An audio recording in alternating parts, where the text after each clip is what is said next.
All right, hello everybody. Welcome to our text features video. So we've been talking about girls' education. We talked about that this morning in our live session. Now we're going to use the exact same text, and we're going to actually look for something else in this text. Instead of reading through the text itself, we're actually going to look for the text features that are within our article, okay? Now you'll notice this a lot in 5th grade. You've probably done this in past grades also, but we're going to use one text for many different purposes because usually an author or a publisher or an illustrator will include so many different parts of their text that we can break apart during different sessions. So this morning we talked about girls' education in terms of the content. Now we're going to talk about it in terms of the text features that are there. All right, now you've probably talked about text features before in previous grades, but we're going to go over just some of the ones that this particular text has. And we're also going to talk about what are some of the ones that we'll be focusing on specifically in 5th grade. All right, so if you don't know what text features are the things that an author or publisher will add to the text to help you understand it. So sometimes they'll have just the text by itself, usually in novels and things like that. It's generally just the text with maybe sometimes an illustration. But in articles or informational texts or things like that, text features are much more prominent. And those are to help your understanding because sometimes you just can't quite get a grasp of what the author is trying to say or teach you about by just reading it. Think about some of your science textbooks that you've looked at in the past. If you're trying to learn about the diagram of a cell, you can read about it, great. But looking at the picture and having a diagram in front of you of what a cell looks like, what the pieces look like, how they fit together, really, really improves that understanding. For me, I am a very visual learner, so I love having lots of text features because it really improves my understanding of what the author's trying to convey, okay? So we're gonna look at this girls' education text. And we are going to talk about the different things that we find on this, okay? There's lots of different things we have in this text. There's some maps, we have some quotes, we have things like that. There's captions. In some other texts that we'll use later on in the year, there'll be charts and graphs and diagrams and things like that. Those are all text features that we're gonna be focusing on. All right, so let's start with our girls' education text, okay? Now, in our text down here, and I know I'm sorry, it's a little zoomed out, but we're just gonna have to work with it for now. Down here, we were talking about someone named Mina, okay? And that was part of our the text that the author was trying to tell us about. Up here in the top, if you look at this picture here, I know it's kind of hard to see, but hopefully you can follow along on your copy a little bit better. We have a caption here next to this picture. The caption says, Mina, a popular cartoon character, teaches kids in Bangladesh that boys and girls are equal. All right, and it looks like this little girl is pointing to a cartoon character. And I know it's kind of hard to tell just because of the quality of our printers, but that's what we got to work with right now. So I can assume that this character that they're showing right here is Mina because of the caption. The caption is telling me about Mina. I know we talked about Mina in the text down here, so that's probably what this little girl is pointing to. Is this character Mina that she's familiar with in Bangladesh. All right, and then in here, right here on the side, we have a little insert, and this says Bangladesh with a little arrow. It's pointing to this little tiny dot here, and it's pointing to that little spot right there. I know you can't see it in my recording. I'm sorry. Hopefully you can find it on your example. There's a little dot that says Bangladesh, okay, and I actually have my own background information here. I'm going to use one of my marker so you can see it a little bit better. I know that the outline right here, kind of hard for me to trace, but about like that can kind of see the top part is a little wider, the bottom part's a little grayer. I know the outline of that right there is the country of India. So I kind of know where in the world we're talking about here because I'm familiar with what the country of India looks like. And if Bangladesh is right here, I know, oh, okay, we're in that part of the world because this is some background knowledge I already have about one of the countries. All right, so there's our little insert there telling us a little bit about where Bangladesh is that this little girl must be from. All right, now let's look Let's go ahead and go to the bottom of the page. So down here we have another picture with a little insert. The picture has a caption that says, "Education is changing the lives of kids in Bolivia." This looks like several children who are writing at desks. So I'm assuming that they are in school. And since the caption is saying that education is changing the lives, I'm assuming this is their education, as they're probably at school right now and they're learning. Again, we have a little insert of a map here. I'm going to trace the outside of this map the best that I can. Close enough. So in this little map, again, just like we had up here, they're showing us where Bolivia is. And they have a little darkened section here, and it says Bolivia, and it's pointing to it. So I know that when they're talking about Bolivia here, this map is showing me where that is in the world.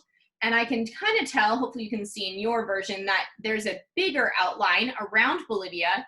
And based on, again, my background knowledge and what you should be working on this week is looking at continents, I know that this continent right here is South America.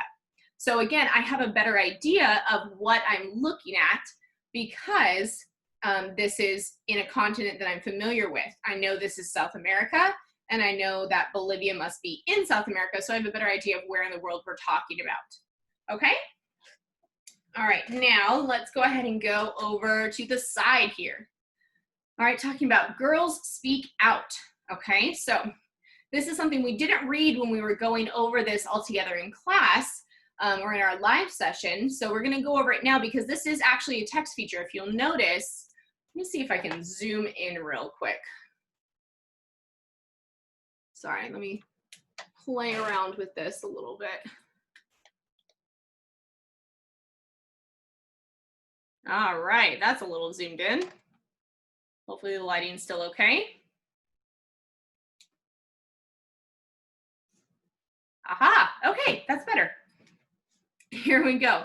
So looking at our Girls Speak Out section, if you'll notice, there's quotation marks before and after each one of these little sections here.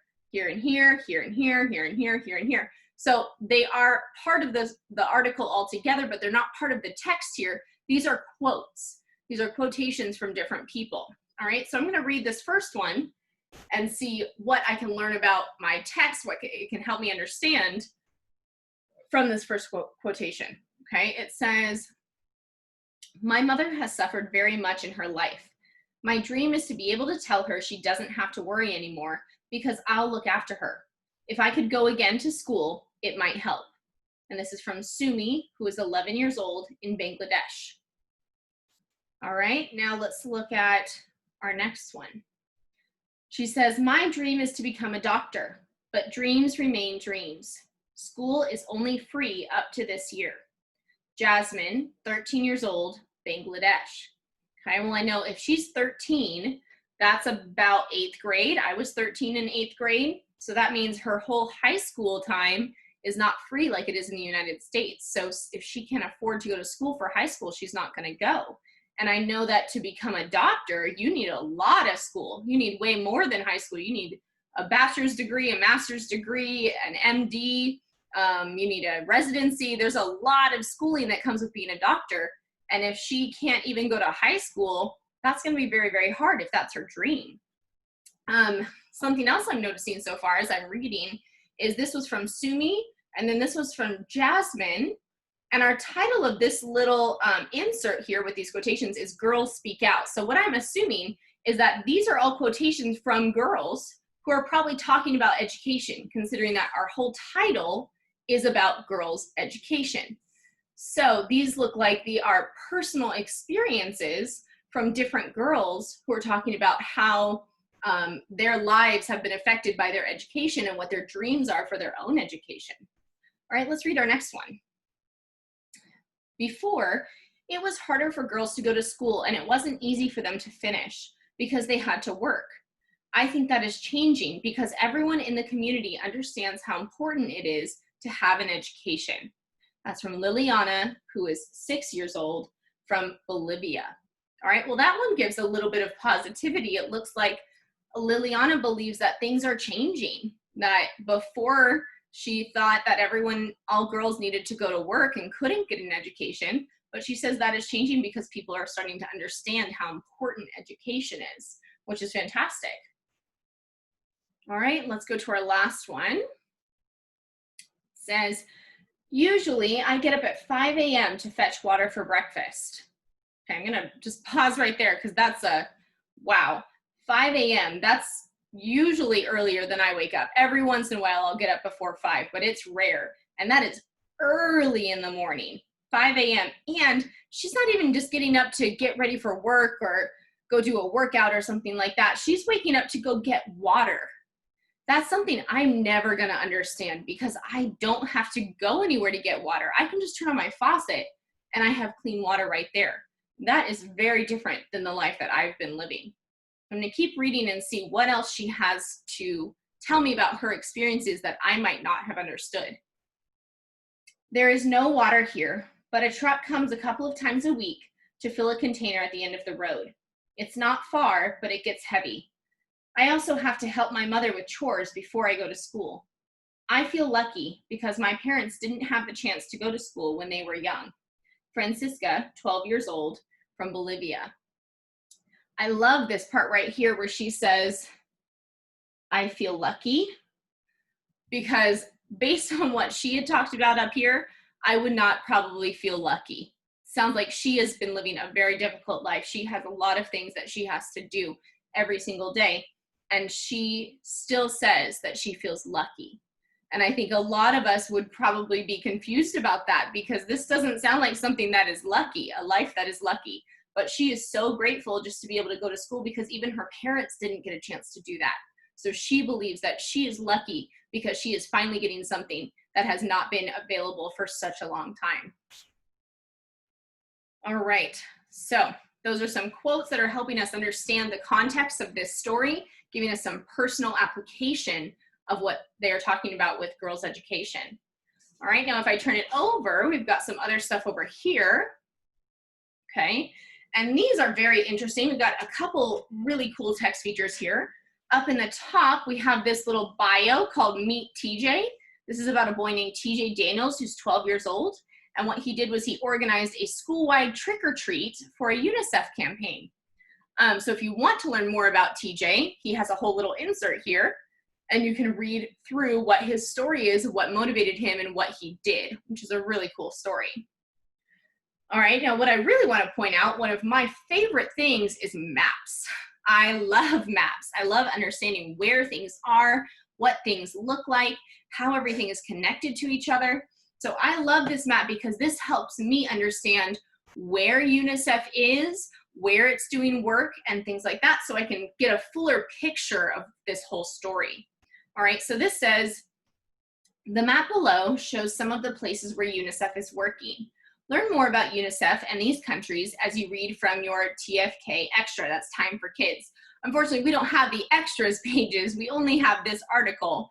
But if we did, this would give us some more information about where we could find more info about each one of these places. So you'll see right here, it says Ghana, Haiti, and Nepal. They're talking about immunizations, that's getting shots. And that would be on page 5. So if we had this extra piece, we could turn to page 5, get more information about what they are doing in these 3 countries. And then you'll notice right below, there are 3 different lines that come out that are going to the places they are talking about. So this one right here, this is Ghana. And that's what I know from my background information. I know Ghana is in Africa. And then Haiti is right here, small island nation next to Central America. So that would be Haiti. And then Nepal, all the way over here, right by India. There we go. So it's talking about in those 3 countries that it's pointing to, they're all dealing with immunization, okay? And the rest of this map gives you similar things, but it's just talking about what kind of things that UNICEF is working on in those countries. So for example, this one up here, Brazil and Uzbekistan, it has 2 lines going to those countries, and they're talking about nutrition. All right, so if you want to look through this map, it's really handy to understand where things are in the world, where we're talking about, because usually when we are looking at maps, we end up just talking about this area up here, because this is where we live. This is what we're familiar with. This is where a lot of our history takes place that we study. but there's a whole big rest of the world out there that has other things going on in it. And so this map helps show you other places where UNICEF is working and helping to get these things to people who are in need. All right, so that's all for our text features introduction. We will talk a lot more about those as we go through additional articles and things like that. Other than that, I will see you guys soon.